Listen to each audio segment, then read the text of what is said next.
And yun, no, kamusta kayo mga bossing, mga masters? Muli doon ka man sa Motos nagbabalik. So ito lang mga sir, meron akong i-share sa inyo. How to.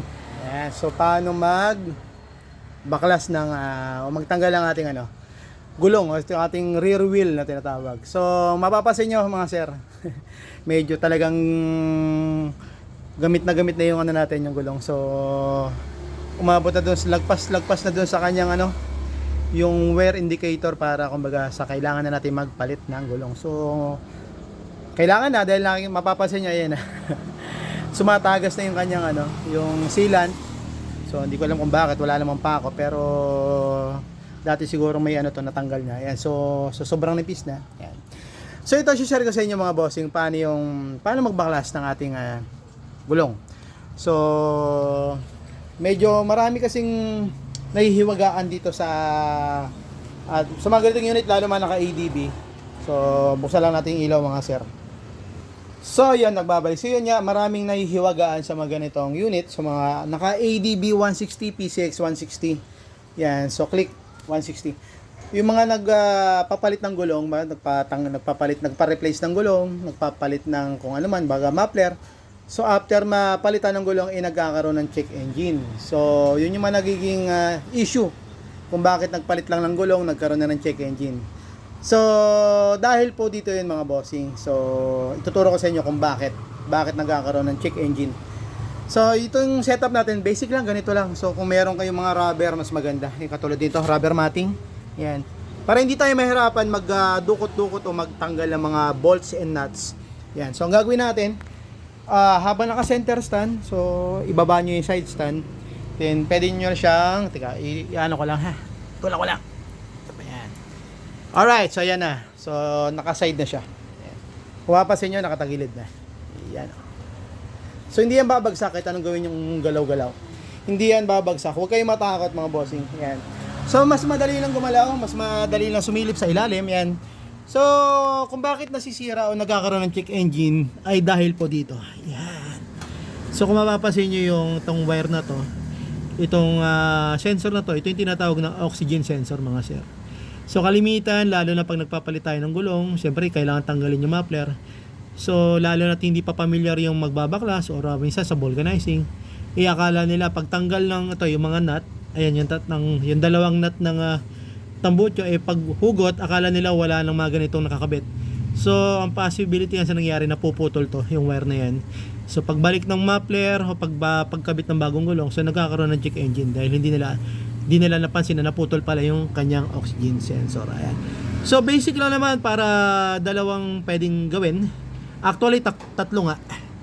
So, actually, tatlo yung pwedeng gawin para maiwasan maputol. Ayan. So may tatlong way para maiwasan siya. Tuturo ko sa inyo yung una, pwede nyo tanggalin yung muffler dahan-dahan, tapos wag nyo hugutin basta-basta o baga hatakin. Ibaba nyo lang o kaya lagyan nyo ng kung meron kayong patungan, kung meron kayong sabihin natin karton o box na medyo mataas, para doon nyo ipatong yung tambutso habang nakabaklas para hindi mahatak yung kable. And pangalawa, pwede kayong gumamit ng pwede kayong gumamit ng back range na ito 17mm. Yan. So 17mm, pwede nyo gamitan ng 17mm yan. O matatanggal yan, siyempre. Ano lang naman yan, deroscas lang din yan. So pwede nyo gamitan ng ganito. So matatanggal nyo na yan. So ingat lang na wag lang mapuputol yung mismong sensor. At saka, bago nyo pala alisin, lagyan nyo ng marker. Lagay nyo ng marker, kung meron kayong paint marker, white or blue, kahit anong klase ng marker, kahit black. Lagay nyo muna ng marker dito, palatandaan kung saan yung pinaka-lock. Halimbawa, nandito, lagay nyo siya ng marker dito. Zoom ko lang mga sir. Yan. So, lagay nyo siya ng marker dito, guhit, na palatandaan, para kung sakaling ibabalik nyo na, ay saktong-sakto yung guhit. At ibig sabihin, saktong-sakto lang yung higpit. Hindi siya maluwag, hindi siya masikip. Ibig sabihin, yung pagkakalagay nyo ng marker na guhit dito, na linya, doon lang tatapat para pag binalik nyo yung sensor, saktong-sakto lang yung magiging tension, yung bagay yung higpit, hindi siya maluwag, hindi sobrang luwag o sobrang higpit. So bakit tsaka advice ko lang din, pag aalisin nyo na, siyempre iroroskas nyo yan, bilangin nyo ilang turn, ilang ikot ilang ikot siya bago mahugot. Para pag ibabalik nyo, kasi ang mangyayari kasi yan mga sir, pag ganun yung ginawa, mapipilipit yung wire. Ang mangyayari, bilangin nyo kung ilang ikot. So, ilang ikot. So, kung halimbawa 8, so pag nakatanggal, siyempre, ang mangyayari niyan, magre-release, iikot yan. So, pag nag-release yan, iikot, mawawala yung bilang. Ang gagawin nyo, ikutin nyo muna ng, kung ang pahigpit ito ay clockwise, ang pahigpit ay clockwise, ang palaw is counterclockwise. So, ang mangyayari, pihitin nyo muna siya pag halimbawa nakatanggal na, bago nyo ibalik dito, bago nyo i-roscast dito sa mapper, ang gawin nyo, ikutin nyo muna siya kung halimbawang 8 turns, ikutin nyo muna siya ng counterclockwise na 8 turns bago nyo isuksok, para pag inikot nyo siya ng counterclockwise, yung cable ng oxygen sensor ay babalik lang sa tamang posisyon, yung katulad nito. So hindi siya mapipilipit. Like kung halimbawang kinabit nyo lang tapos hindi siya inikot ng counterclockwise, ang mangyayari, habang inihigpitan nyo, iniikot yung clockwise tong sensor, ay mangyayari, mapipilipit yung wire. So yun yung pangalawang option. So pangatlo naman, ang pinaka medyo mahirap ng konti pero pinaka safe na rin kung magbabaklas tayo ng tambucho ay dito. So mayroon naman yung socket sa ilalim, ayun no, kung naiilawan, sorry mga sir, at medyo malikot ang hawak natin. So tuturo ko lang, sana makita. Ayan, nakikita ito. Ayan. Makikita niyo yung tinuturo ng aking stick, ayan. So may socket po 'yan na pwede nyong tanggalin. So ipupush nyo lang, meron yung push and lock. Push and pull na lock. So tanggalin ko lang, sana makita. Wait lang. Sana makita ng maganda. Hindi ko lang alam kung paano makuha ng maganda yung medyo mahirap. So I try my best. Ayan. So ang gagawin lang ay pipindutin nyo yun nandito sa part na ilalim. Meron yung part na, nasaan na ba yung wire? Okay. Meron yung part dito sa ilalim. Pipindutin nyo lang yon, tapos hahatakan nyo pababa. Yan. So, ganun lang. So, natanggal ko na. Ayan. So, natanggal na yung sensor. Yan. So, alisin lang natin yung ilaw kasi, yan. So, ito yung sinasabi ko, mga sir, mga boss. Yan. So, pipindutin nyo lang to. Itong part na to. Yan. Pindutin nyo to, tapos hahatakan nyo pababa. Yan. So, ganun lang. Very basic lang. Pindutin nyo lang to, tapos hatak pababa. Huwag nyo hatakan yung wire, kasi pag hinatak nyo yung wire, baka maputol. So, ang gagawin nyo, ito ang hatakin. Itong mismong tong hinahawakan ng aking daliri. Yan. Push, then pull. So, yun ang gagawin nyo para matanggal to. So, safe na. Safe na para tanggalin yung ating tambucho, yung ating mapper. So, hindi na kayo mapuputulan o masisiraan ng oxygen sensor at hindi na mag-check engine yung inyong unit. Yan. So, yun lang. So, basic lang yun. Yung wala kailangan natin tanggalin yung mapper, mga sir. So, pagpasensya nyo at medyo mahaba yung video natin, bibilisan ko lang ng konti dahil alam nyo na, pag sobrang matagal, medyo nakakayamot yung panoorin. So, yung basic lang na mga tools na yung kailangan nyo para mabaklas yung ating gulong. Ito yung mga kailangan nyo natin. So, kung meron kayong ratchet, goods. Kung meron kayong T-ring sa 8mm, meron kayong socket na 24mm para to sa, ito naman yung para doon sa lock o sa nut ng ating rear wheel o sa likod na gulong. Tapos ito naman yung 14mm para to sa mga bolt ng muffler. Ito naman yung 10mm na para do sa bolt o nut sa ilalim ng tambucho, yung dalawang nut sa ilalim. Yan. Tapos kailangan din natin ng ito yung tinatawag na flower na Allen type. So ito yung tinatawag na flower. Para ito naman yung para doon sa brake caliper. So kailangan natin tanggalin yung brake caliper. So kailangan natin ng mga ito yung size ng Allen. So ito yung 5, kakatawag namin 5. Yan. Para tanggalin yung mga cover, yung tire hugger, yung para sa tire hugger to, para maalis yung tire hugger. So kailangan din natin ng 8 para ito yung pamihit. Yan. So ito yung optional kanina pinakita ko. Kung kailangan, kung ayaw nyong, gusto nyo lang tanggalin yung mismong sensor, so gamit kayo na 17mm.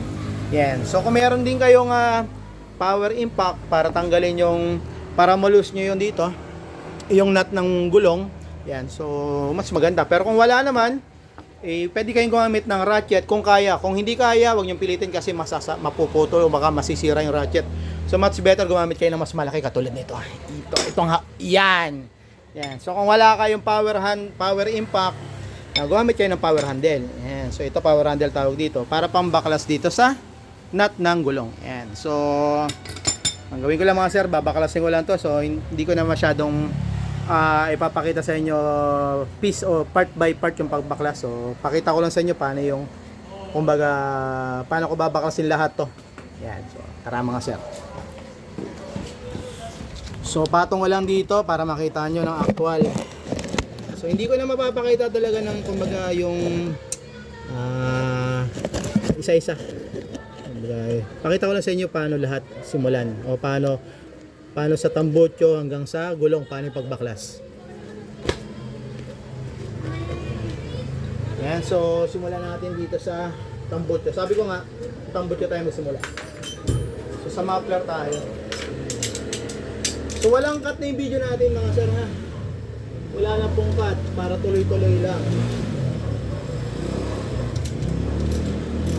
Tapos ito, gamit kayo sa ilalim yung 10mm. So 10mm na socket. Yan. So kung wala kayong socket, medyo mahihirapan kayo, kailangan socket ang gagamitin. Ayan. Alright. Okay. Na. So pag okay na dito, pwede na natin ibaba to. Pwede na natin ibaba. Alright, so pag nakababa na siya, simulan naman natin alisin yung mga bolt ng tambutso dito sa side. Ayan. So medyo nalawagan ko na to kanina para medyo mabilis ko na lang mapakita sa inyo kung paano. So wag kayong matakot magbaklas. Huwag kayong matakot mag-try. Try nyo din para at least may experience nyo kung paano magpalit o magtanggal ng tambutso. Ano rin yan, kumbaga sa atin kumbaga sa atin mga, lalo na yung mga wala pang idea, ano yan, achievement din yan. Pag nabaklas nyo yung tambutso, ibig sabihin, oy, achievements ko din. Parang na-try ko na rin magbaklas ng tambutso sa wakas, diba? Yan. Yan lang. So 3 bolt lang yung mahawak dito sa gilid ng tambutso. So alisin lang natin. So walang cut yung video natin para actual nyo makita. Kumbaga actual kung may demo sa inyo paano baklasin tong gulong ng ating ADB 160. And so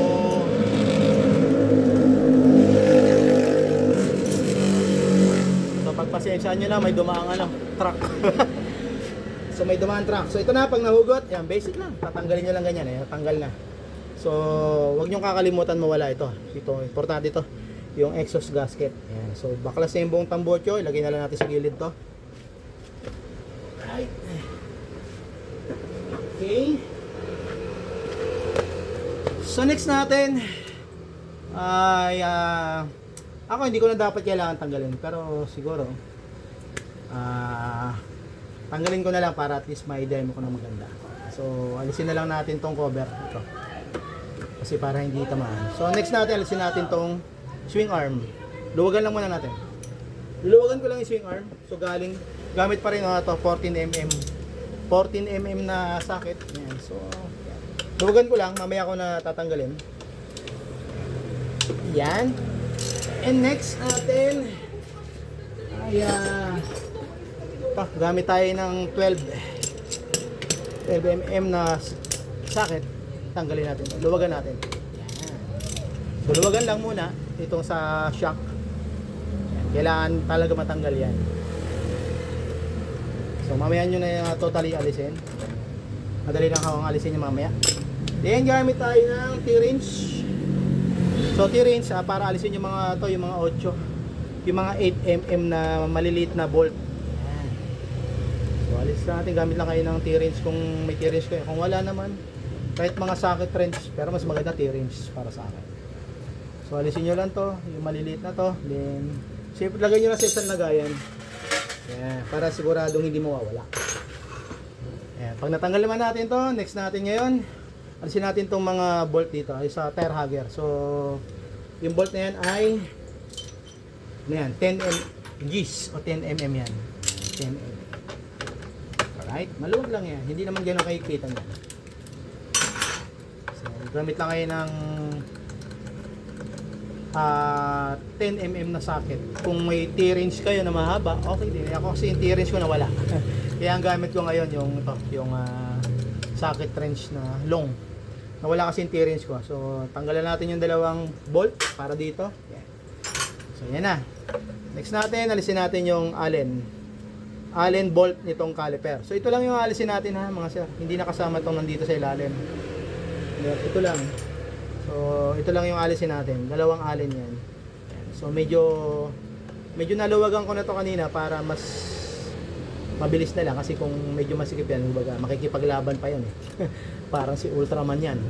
At saka sino ba kalaban ni Ultraman? Yan, so yan, pag naluwagan na, huwag muna natin ano siya. Sabit ko muna kasi para hindi mapilipit yung para hindi mapilipit. Wait lang, sasabit ko muna. Kunin ko lang isang bolt. Yan, so, lagyan na natin dito. Okay, next natin ay alisin na natin to. Yung tire hugger, medyo iangat niya. Iangat lang natin tire hugger. Medyo angat lang. Kung meron kayong panungkit, mas maganda. So, ako meron plastic. Meron akong panungkit na plastic. Meron din akong panungkit na black. Okay, gamitin natin ito. So, sungkitin nyo lang. Medyo naka-ano kasi to. Medyo naka-ano ng bahagya. Tawag dito? Medyo naka-black. Yan. So, tanggal na. Yan. So, pwede nyo lang hatakin ito mamaya. Or pwede nyo tanggalin yung mismong buong tire hugger. So, pakita ko lang sa inyo yung, kahit hindi natanggalin siguro, pakita ko lang sa inyo. Yun. Then, next natin, alisin na natin yung bolt nitong mags, yung gulong. So, gagamit lang kayo ng, yung 24. So, 24mm, 24mm. So, tatanggalin lang yan. Alright, tanggal na. Yan, ganun lang kasimple pag meron kang impact. Pag wala namang impact, gamit kayo ng power impact, power handle. Yan. So, then, pag natanggal na, dito na tayo sa paunti-unting paghuhugot. So, siyempre, kailangan step by step, di ba? Tanggalin na natin yung bolt ng swing arm natin. Ito yung swing arm na tinatawag. Alisin na natin. Isa muna, sa ilalim. Yan. Pag natanggal yung isa, lagyan natin dito. Sa ibabaw naman. Yan. Alright. Tanggal na. So dito naman tayo ngayon mga sir. Dito naman tayo sa shock. So alisin na natin tong bolt ng shock. Ayan. Tanggalin yung bolt ng shock. Lagyan natin sa gilid. Ayan. Okay, so next natin ito namang caliper. Alisin na natin yung caliper. Ayan. Okay. So medyo mahirap kasi ito. Ito yung part na medyo kasi nakakabit yung pwede nyo tanggalin dito sa ibabaw, pero mas mahirap. Pwede nyo alisin yung bolt, pero ang gagawin na lang natin dito ay hindi na natin alisin yan. So, gagamit lang tayo ng medyo mga special technique. Dito, ilusot nyo lang sa ilalim yung caliper, tapos ilagay nyo lang dito. Ilagay nyo lang sa pinaka-safe na Tapos lang maglagay din pala kayo ng basahan dito sa part na to para kung sakali, para yung bracket ng caliper hindi kumaskas dito sa plastic natin. Para hindi siya magasgasan. Para lang sa mga para sa mga medyo masisela. Para hindi magasgasan yung cover ng radiator. Okay, so ito na, natanggal ko na itong ito nga, sabi ko iangat niya to. Tapos to, ito yung medyo mahirap ng konti kasi nga nakakabit tong nakakabitong shock. So, gagawin lang natin medyo pihit-pihit lang. Pihit-pihitin natin. Kung kakayanin. Pihit-pihit.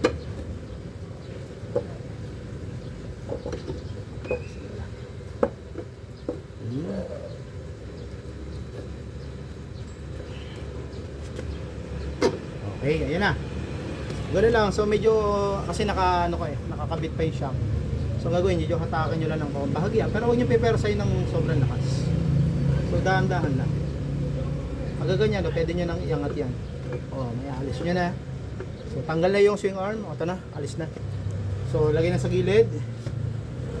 So siyempre sa swing arm, huwag niyo kalilimutan yung mga parts. May mga parts yan. Ito, huwag niyo kakalimutan to kasi pag to nawala, hindi niyo na may babalik yung mismong swing arm yung assembly. So, secure na natin yan dyan. Tapos ito na. Itong ano, ilagay nyo lang sa taas. Ipaling nyo lang sa ano, sa taas to. Ayan, itong shock. Tapos itong tire hugger, medyo pwede nyo, yung tire hugger pwede nyo alisin totally. Madali lang alisin yan. Gamit lang din kayo ng allen. Pero sa akin, gagawin ko ang pinakamadali. Gagamit ako ng allen. Ito. Gamit ako ng allen. Kasihin ko, tapos alisin ko doon sa ibabaw. Ayan. Dali lang naman yun. Dito lang yun. May bolt lang yan dito sa ibabaw. Ayan. Pakita ko sa'yo. Ayan. So yun lang naman yung ilalim. Ayan. Yung bolt. Yung mahawak lang sa tire hugger ay 3 tornilyo. Isa dito sa ibabaw, allen type. Tapos dito, dalawang G's o 10mm. So yung natanggal ko kanina. So yun na, pag natanggal na, pwede nyo lang itaas to. At meron pa may pahabol pa pala, sorry. Meron pa pala isa, ayun, ito pa. Yan, ito tinuturo ko. Yun. So meron pa isa. So tanggalin din natin yan.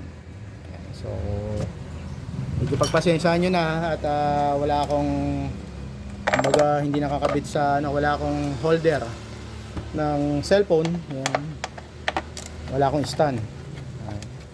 Yan. So alisin nyo lang to. So pagpasensyahan nyo na at medyo malikot yung kuha natin. At least to, dinemo ko sa inyo ng walang putol, walang cut. Ito yung actual na pagbabaklas. Pagbabaklas ng ano, ng tambucho at saka ng gulong. Ayan. So pwede nyo nang iangat to. Ayan. Angat nyo na yung ganyan. Pwede nyo totally hugutin. Ayan, para mas madali. Kayo, madalian. Dito lang naman yan. Doon, nakalak. Pero sige na. Yan na muna. Magmamadali tayo dahil hapon na kasi magpapapalit pa tayo ng gulong.